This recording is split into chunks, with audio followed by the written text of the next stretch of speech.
funny. Hey. Do. That's what I did. No, you was not. Oh my God. Okay. I tried. That has been Singadoo.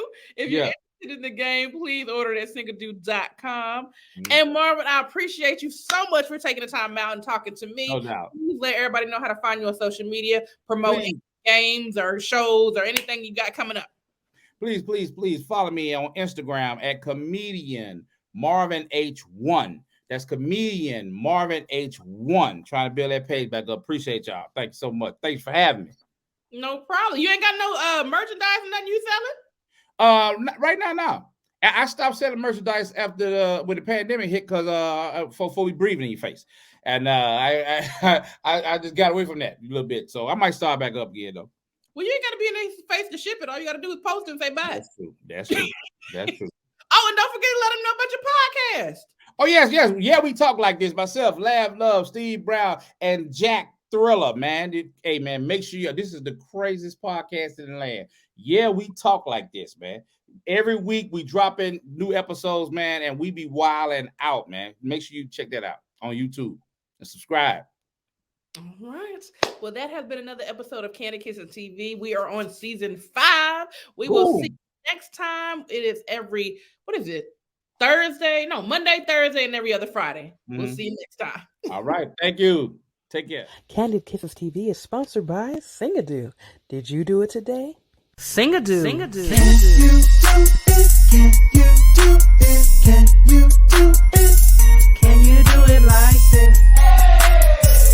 Can you do it real quick?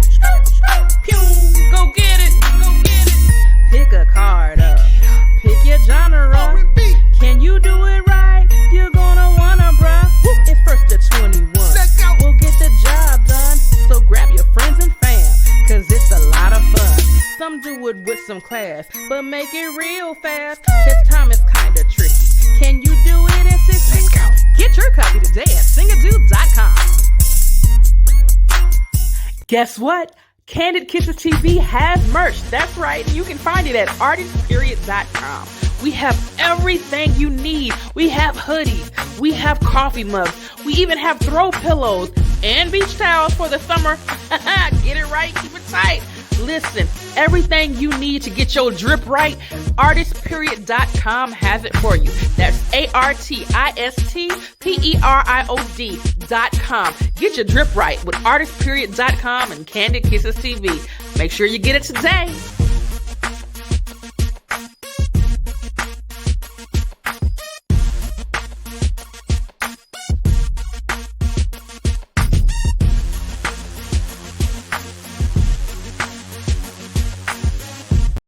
Kandid Kisses TV is brought to you by Kissable Lips Cosmetics. You can be kissed without kissable lips. Shop KissableLipsCosmetics.com today for all your beauty needs.